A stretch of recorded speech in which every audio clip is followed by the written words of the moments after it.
Sydney was built on the wrong side of the world by people nobody wanted. Britain dumped its criminals on a distant coastline in 1788 and called it a colony.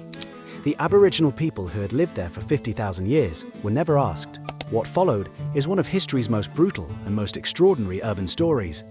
Convict labour building a city from nothing, gold rushes doubling the population overnight, a federation that excluded non-white immigrants by law, and a harbour city that somehow became one of the most desirable addresses on Earth. This is the entire history of Sydney. Around 50,000 years ago, the Eora people settled the land surrounding a vast natural harbour on Australia's southeastern coast.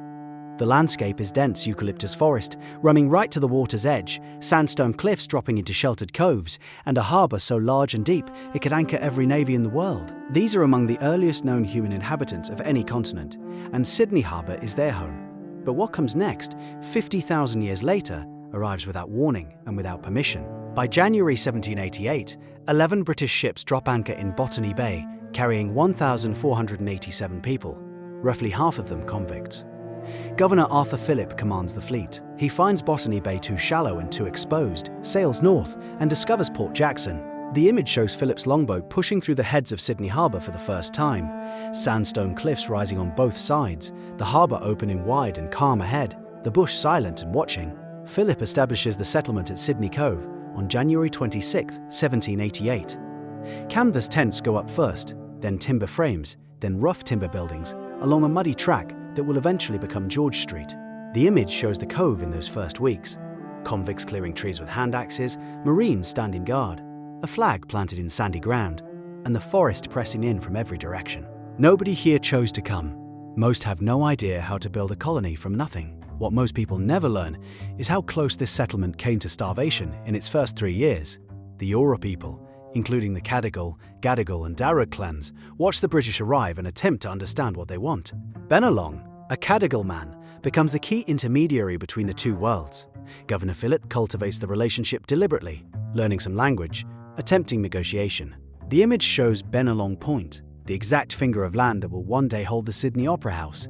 As it appears in 1790, a small island connected to shore by a rocky causeway, Benelong's hut visible on its tip. The British do not negotiate for the land, they simply take it. Smallpox reaches the Aboriginal population around Sydney in 1789, killing roughly half the Eora people before the colony is even 2 years old. The image shows the harbour foreshores in the aftermath. Canoes beached and abandoned, fires unlit, a population devastated by a disease they had never encountered. The colonists record the deaths with clinical detachment. Nobody is held responsible. The scale of what was lost in those first years is still being reckoned with today.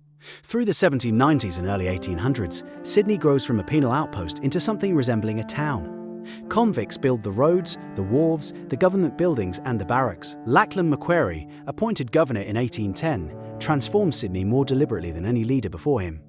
He commissions architect Francis Greenway, himself a convict, to design public buildings that give Sydney genuine civic presence. The image shows Macquarie Street in 1820, the Hyde Park Barracks freshly completed, the courthouse rising beside it, Sydney beginning to look like a city with ambitions. Macquarie also drives the frontier wars further outward. As Sydney expands, Aboriginal communities across the Cumberland Plain face dispossession, massacre, and removal.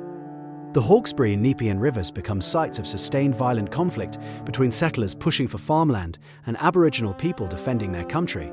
These are not isolated incidents. They are the systematic destruction of a way of life that had lasted 50,000 years. Without that land seizure, Sydney's agricultural expansion would have been impossible. Gold changes everything. In 1851, Edward Hargraves announces a gold discovery near Bathurst, west of Sydney. The image shows the road over the Blue Mountains in 1852. A river of people on foot, horseback and wagon, heading inland, thousands arriving at Sydney's docks every week from Britain, China, America, and Germany. Sydney's population explodes. The harbour fills with ships. Buildings go up faster than plans can be drawn. The gold rush reshapes Sydney's social fabric permanently. Chinese miners arrive in large numbers and face violent racism on the goldfields. Sydney's Chinatown takes root in the Haymarket district during this era. The image shows Dixon Street in the 1880s. Chinese merchants, market stalls, paper lanterns, and timber shopfronts crowded together in the heart of a city that officially does not want them there. What the gold rush built in Sydney, the law then tried to dismantle. On January 1, 1901, the Australian colonies federate into one nation, Sydney loses the capital to a compromise, Canberra, but retains its position as the country's largest city and financial centre. The same federation that unites the colonies also passes the Immigration Restriction Act, the legal foundation of the White Australia policy. The image shows Federation celebrations in Sydney's streets, crowds, bunting, speeches, while the legislation being passed in the same moment excludes entire populations from citizenship based on race alone. Sydney enters the 20th century building upward and outward. The suburb spreads along tram lines in every direction. The image shows the city in 1925, the harbour still crossed by ferry, the incomplete steel arch of the Sydney Harbour Bridge visible on the northern shore, cranes and scaffolding rising against the sky. Chief Engineer John Bradfield has spent a decade planning a bridge that will finally connect the North Shore to the city by road and rail.